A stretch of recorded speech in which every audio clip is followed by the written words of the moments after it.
పయ్యావుల్ కేశవ్ గారు ప్రవేశపెట్టినటువంటి మూడో బడ్జెట్ కూడా పూర్తి నిరాశాజనకంగా ఉంది. సూపర్ సిక్స్లు దాదాపు అవుట్ అయిపోయాయి. మూడో బడ్జెట్లో కూడా నిరుద్యోగ భృతికి కానివ్వండి, ఆడబిడ్డ నిధికి కానివ్వండి, 50 ఏళ్లకే పింఛన్లు, అదేవిధంగా రైతులకు, పొదుపు మహిళలు 0 వడ్డీకి కానివ్వండి, ఎక్కడ కూడా ఒక్క రూపాయి కేటాయించలేదు. దాదాపు అన్నింటికీ మంగళం పాడినట్లే. ఆడబిడ్డ నిధికి 97,000 కోట్ల రూపాయలు కావాలి, కేటాయించింది 0. అదేవిధంగా రైతు భరోసాకి కోత పెట్టారు. రైతు భరోసా కోత సంగతి అలా ఉంచితే నిరుద్యోగ భృతికి 21,600 కోట్లు కావాలి, కేటాయించింది 0. అదేవిధంగా ఏదైతే 0 వడ్డీకి 28,800 కోట్లు కావాలి, కేటాయించింది చాలా తక్కువ, కేటాయించింది 0 వడ్డీకి కావాల్సింది 28,800 కోట్లు అయితే కేటాయించింది 0. ఇక్కడ తల్లికి వందనం చూద్దాం. తల్లికి వందనం మహాఘనంగా చెప్పుకున్నారు కదా. జగన్మోహన్ రెడ్డి గారు 8,000 కోట్లే ఇచ్చారు, మేము ఇంట్లో పిల్లలు ఎంతమంది ఉంటే అంతమందికి ఇస్తామని చెప్పి ఘనంగా చెప్పారు కదా. మరి వీళ్ళు ఇప్పుడు ఎంత కేటాయించారు? ఈ మొదటి బడ్జెట్లో అసలు ఎగ్గొట్టారు. రెండవ బడ్జెట్లో కూడా కేటాయింపులు లేకపోయినప్పటికీ మరి ఏదైతే రెండో బడ్జెట్లో ఎంత ఇచ్చారో సుమారుగా 10,000 కోట్ల రూపాయలు ఇచ్చామని చెప్పేసి ప్రభుత్వం ప్రకటించుకుంది. కానీ ఆ మేరకు ఇక్కడ కేటాయింపులు లేవు. ఏడాదికి అవసరం ఎంతంటే 13,112 కోట్ల రూపాయలు. వీళ్ళు బడ్జెట్లో కేటాయించింది ఎంతంటే 8,400 కోట్ల రూపాయలు. అంటే దాదాపు 4,600 కోట్ల రూపాయలు కోత విధించారు.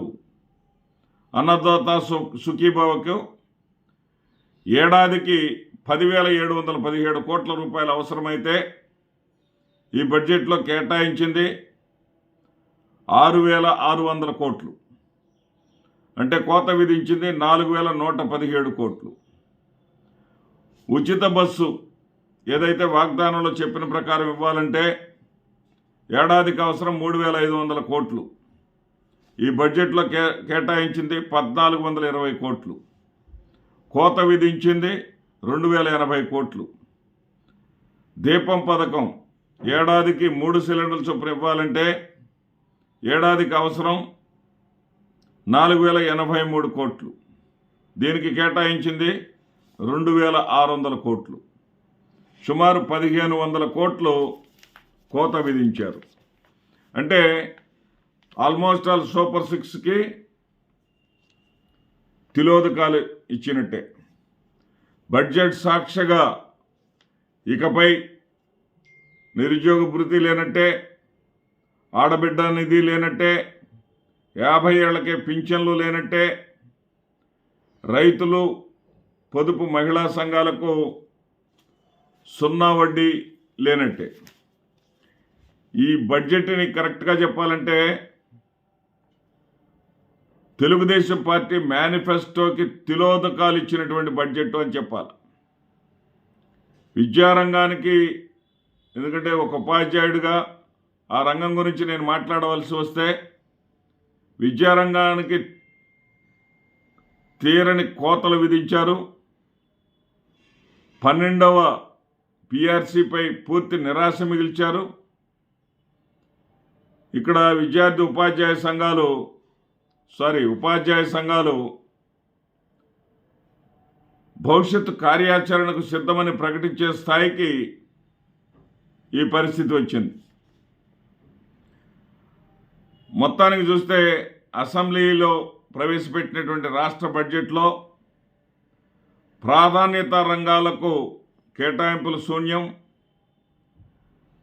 ఆఖరికి అతి ముఖ్యమైనటువంటి వ్యవసాయ రంగానికి కూడా కేటాయింపులు లేవు.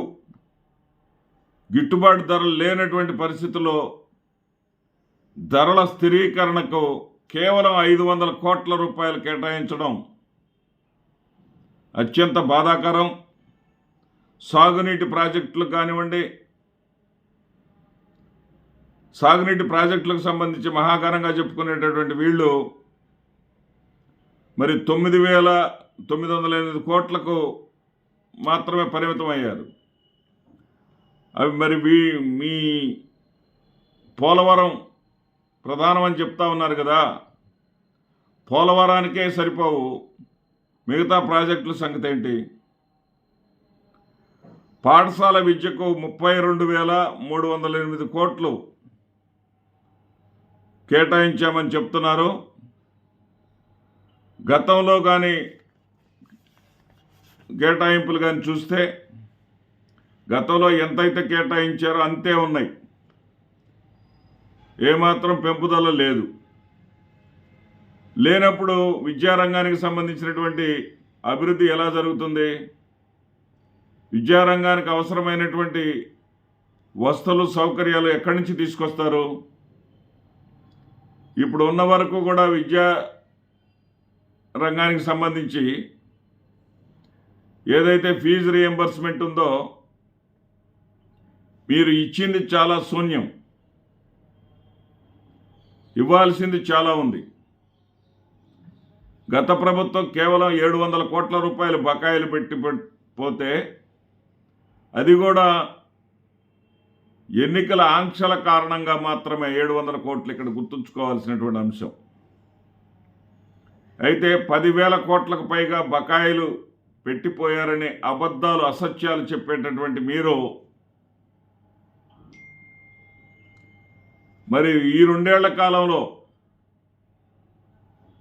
కేవలం 1,200 కోట్ల రూపాయలు, అది కూడా ఇంకా నిధులు మంజూరు చేయలేదు, రిలీజ్ చేస్తామని